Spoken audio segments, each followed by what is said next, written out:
जय शिवराय मित्रांनो, शासनाच्या माध्यमातून राबवल्या जाणाऱ्या सर्वच्या सर्व योजनांची अनुदानं ही आता डीबीटीच्या माध्यमातून जमा केली जात आहेत आणि डीबीटीच्या माध्यमातून अनुदानं जमा केली जात असताना सर्वात महत्त्वाची बाब आहे ती म्हणजे बँक खात्याला आधार कार्ड लिंक असणं, NPCIच्या पोर्टलला तुमच्या बँक खात्याचं मॅपिंग झालेलं असणं। मित्रांनो, आजच्या व्हिडिओच्या माध्यमातून ऑनलाईन पद्धतीने अगदी घर बसल्या आपल्या NPCIच्या पोर्टलला आपलं बँक खातं मॅपिंग कसं करायचं, त्याच्यामध्ये डिसिडिंग कसं करायचं, एका खात्यावरून दुसऱ्या खात्याला NPCIला आपलं मॅपिंग कसं करायचं, ही सर्व माहिती सविस्तरपणे समजून घेण्याचा प्रयत्न करणार आहोत। याचबरोबर हे मॅपिंग कशासाठी गरजेचं आहे, आधार सीडिंग का गरजेचं आहे हे देखील समजून घेण्याचा प्रयत्न करणार आहोत। मित्रांनो, राज्यामध्ये राबवल्या जाणाऱ्या मुख्यमंत्री माझी लाडकी बहीण योजना असेल, महाडीबीटीच्या माध्यमातून राबवल्या जाणाऱ्या कृषी योजना असतील, विद्यार्थ्यांसाठी राबवल्या जाणाऱ्या स्कॉलरशिप योजना असतील, नमो शेतकरी PM किसान सन्मान निधी योजना असेल, कापूस सोयाबीन अनुदान असेल किंवा दिला जाणारा पीक विमा असेल, या सर्वांचं वितरण हे लाभार्थ्याच्या डायरेक्टली बँक खात्यामध्ये डीबीटीच्या माध्यमातून केलं जात आहे। या सर्व अनुदानाचं वितरण केलं जात असताना बरेच सारे लाभार्थी पात्र असताना सुद्धा त्यांच्या खात्यामध्ये त्यांच्या अनुदानाची रक्कम वितरित केली जात नाही, जमा होत नाही। बऱ्याच साऱ्या परिस्थितीमध्ये आपण जर पाहिलं तर लाभार्थ्याच्या माध्यमातून बँक खातं खोललेलं असतं, त्याला आधार लिंक केलेला असतो, अशा केसमध्ये बऱ्याच साऱ्या लाभार्थ्यांचं अनुदान जमा झालेलं नसतं आणि मोठ्या प्रमाणात प्रश्नचिन्ह निर्माण होतं की मग मी जर आधार दिलेला असताना माझ्या खात्याला अकाउंटला माझ्या पैसे का जमा झाले नाही। मित्रांनो, याच्यामध्ये आपण जर पाहिलं तर बऱ्याच साऱ्या लाभार्थ्यांची एकापेक्षा जास्त खाती असतात। पहिलं ज्यावेळेस खातं खोललं त्यावेळेस आपण आधार NPCIला मॅपिंग झालेलं असेल बँक खातं, तर NPCIच्या पोर्टलला तेच बँक खातं दाखवतं, आधार सीडिंग त्याच खात्याला झालेलं असतं आणि अशा परिस्थितीमध्ये बऱ्याच साऱ्या दिवसापासून जर एखादं खातं वापरात नसेल, त्याची KYC केलेली नसेल तर अशी खाती फ्रीज केली जातात, होल्ड केली जातात, इनॅक्टिव्ह केली जातात। जर असं खातं इनॅक्टिव्ह असेल आणि तुमचं आधार सीडिंग जरी झालेलं असेल तरी त्या खात्यामध्ये तुमच्या रकमेचं अनुदानाचं वितरण केलं जात नाही। बऱ्याच साऱ्या लाभार्थ्यांच्या माध्यमातून बँकेमध्ये जाऊन आधार दिलं जातं, परंतु आधार तुमच्या बँक खात्याला सीडिंग तर होतंय, परंतु NPCIच्या पोर्टलला जे बँक अकाउंट मॅपिंग झालेले ते जुनं आहे। मग असं डिसिडिंग करणं सुद्धा गरजेचं असतं। आता बऱ्याच साऱ्या लाभार्थ्यांच्या खात्यामध्ये आपण जर पाहिलं तर जुने असल्यामुळे त्याच्यामध्ये होल्ड लागलेले असतात, ती खाती वापरत नसतात, बँक ते पेमेंट ॲक्सेप्ट करत नाही आणि परिणामी मंजूर झालेले अनुदानसुद्धा त्यांच्या खात्यामध्ये वितरित होत नाहीत।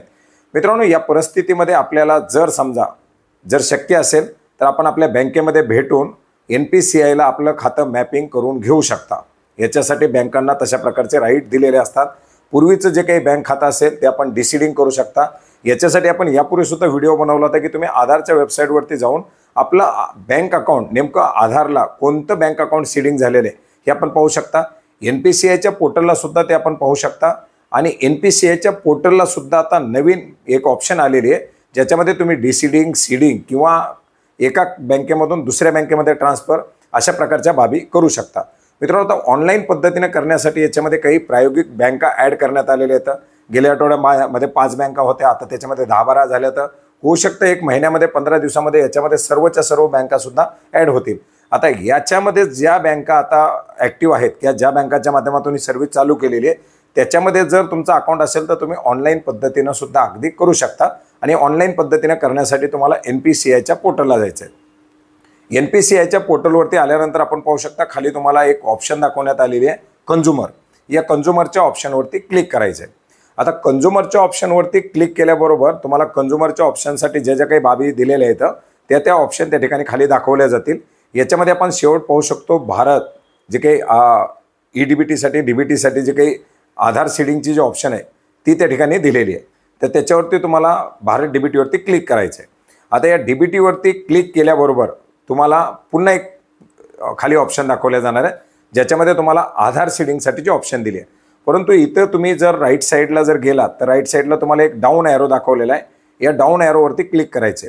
डाऊन ॲरोवरती क्लिक केल्यानंतर काय पहिली ऑप्शन आहे तुम्हाला NPCIला बँक अकाउंट मॅपिंग करण्यासाठीची, दुसरी तुम्ही केलेल्या मॅपिंगची स्टेटस पाहण्यासाठीची, तुमचं एक्झिस्टिंग कोणत्या बँकेला मॅपिंग झालेलं आहे ते पाहण्यासाठी त्याची एक ऑप्शन दिलेली आहे आणि याच्यानंतर एक ऑप्शन आहे की तुमची सध्या म्हणजे जी काही ऑलरेडी हिस्ट्री जी आहे मॅपिंगची ती सर्व हिस्ट्रीसुद्धा तुम्हाला या ठिकाणी पाहता येते। या 4 ऑप्शन दिलेले आहेत। आता जर तुम्ही माय आधारमध्ये जर आपलं बँक सीडिंगची स्टेटस पाहिलेली नसेल तर तुम्ही या ठिकाणी सुद्धा तुमचे सीडिंगची स्टेटस पाहू शकता की कोणत्या नेमक्या खात्याला माझा आधार लिंक आहे। याच्यामध्ये तुम्हाला ऑप्शन दिलेली आहे, त्याच्यामध्ये तुम्हाला आधार नंबर टाकायचा आहे। आधार नंबर टाकल्यानंतर तुम्हाला खाली एक कॅप्चा कोड दिलेला आहे, त्याच्यानंतर तुम्हाला एक OTP पाठवला जाईल। तो OTP टाकल्यानंतर तुम्हाला तुमच्या कोणत्या नेमका बँक खात्याला तुमचा आधार लिंक आहे त्याची स्टेटस दाखवेल, कधीपासून ते लिंक आहे वगैरे वगैरे सर्व माहिती तुम्हाला याच्यामध्ये दाखवली जाणार आहे। आता आपल्याला याच्यामध्ये काय करायचे की आपलं आधार सीडिंग करायचे, डिसीडिंग करायचे किंवा ट्रान्सफर करायचे। याच्यामधील पहिली जी ऑप्शन आहे या पहिल्या ऑप्शनला आपल्याला क्लिक करायचे। आता या पहिल्या ऑप्शनवरती क्लिक केल्यानंतर सर्वात पहिलं तुम्हाला जे विचारलं जातं ते म्हणजे तुमचा आधार नंबर। याच्यामध्ये तुम्हाला आधार नंबर द्यायचा आहे। याच्यानंतर तुम्हाला पुढे ऑप्शन दिलेली आहे सीडिंग डिसीडिंग। तुम्हाला जर एखाद्या बँकेचं जर डिसीडिंग करायचं असेल म्हणजे त्याच्यातून तुमचं आधार हटवायचं असेल तर तुम्ही याच्यामध्ये डिसीडिंगचे ऑप्शन निवडू शकता। आणि सीडिंग म्हणजे याच्यामध्ये नवीन सीडिंग करण्यासाठीचे ऑप्शन आहे। आपल्याला सीडिंग करायचं, आपण सीडिंग क्लिक करू शकता। आता सीडिंगमध्ये नवीन फ्रेश सीडिंग आहे का, तुम्ही नवीन आधार लिंक करताय का, यापूर्वी केलेलं नसेल करू शकता। याच्यामध्ये त्याच बँकेमध्ये दुसरं खातं असेल करायचे किंवा एका बँकेतून दुसऱ्या बँकेमध्ये करायचे, अशा 3 ऑप्शन याच्यामध्ये दिलेले आहेत।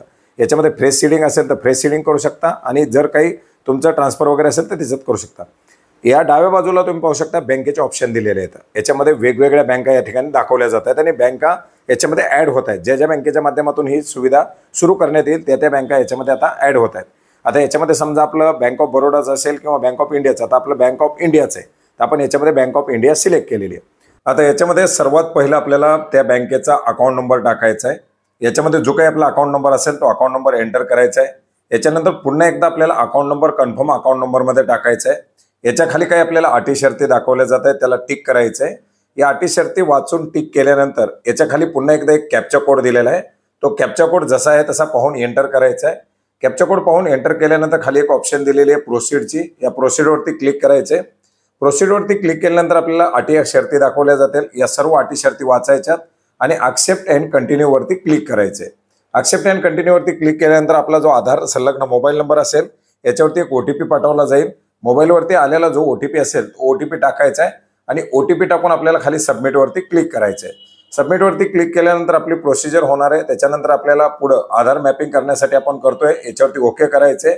ओके केल्यानंतर ही प्रोसिजर थोडीशी चालेल, याला 1-2 मिनिटाचा किंवा 3 मिनिटाचा वेळ लागेल, तोपर्यंत वाट पाहायची आणि हे पाहिल्यानंतर आपलं आधार सक्सेसफुली लिंक झालेलं आहे, मॅपिंग झालेलं आहे असं आपल्याला या ठिकाणी दाखवलं जाणार आहे। अगदी 24 तासाच्या आतमध्ये आपलं हे जे काही सीडिंग आहे ते या ठिकाणी ॲक्टिव्ह होणार आहे। आता याच्यामध्ये सोपी अशी पद्धत आपण जर पाहिलं तर पोस्ट पेमेंट बँकेमध्ये सुद्धा होतं, परंतु पोस्ट पेमेंट बँकेत खातं खोलल्यानंतर सुद्धा जर तुमचं NPCIला पूर्वीच मॅपिंग झालेलं असेल, त्याचं जर डिसीडिंग केलेलं नसेल तरी पोस्ट पेमेंट बँकेमध्ये जरी तुम्ही खातं खोललं तरी सुद्धा ते जर मॅपिंग झालेलं खातं असेल तर फर्स्ट प्रायोरिटी त्याच्यामध्ये असणार आहे। त्याच्यामुळे पूर्वीचं जर एखादं खातं असेल, माय आधारला जर ते खातं दाखवत असेल तर त्याला डिसीडिंग करण्याचा प्रयत्न करा। त्याच्याशी तुम्ही जे काही नवीन खातं आहे ते मॅपिंग करण्याचा प्रयत्न करा आणि त्याच्यासाठी तशा प्रकारची माहितीसुद्धा बँकेमध्ये द्या। कारण पूर्वीचं जर खातं मॅपिंग झालेलं असेल, तुम्ही नवीन खाती खोलत राहाल, ॲड जरी करत राहाल तरीसुद्धा त्याचा एवढा मोठ्या प्रमाणात फायदा होत नाही। आणि बरेच सारे लाभार्थी हे अशाच परिस्थितीमध्ये पडलेले आहेत की बरीच काही खाती इनॅक्टिव्ह पडलेली आहेत, होल्ड झालेली आहेत, फ्रीज झालेली आहेत, त्या खात्यामध्ये कुठलाही व्यवहार नाही, त्याची कुठलीही कागदपत्र आपल्याकडे नाहीत आणि बऱ्याच साऱ्या लाभार्थ्यांची जी खाती ॲक्टिव्ह असतील आणि त्याच्यामध्ये माहीत नसेल तर त्या खात्यामध्ये अमाऊंट जमाही झालेली आहे। तर अशा परिस्थितीमध्ये आपल्यासोबत सुद्धा असं होऊ शकतं आणि होऊ नये म्हणून या सर्व प्रक्रिया तुम्ही या ठिकाणी पार पाडू शकता।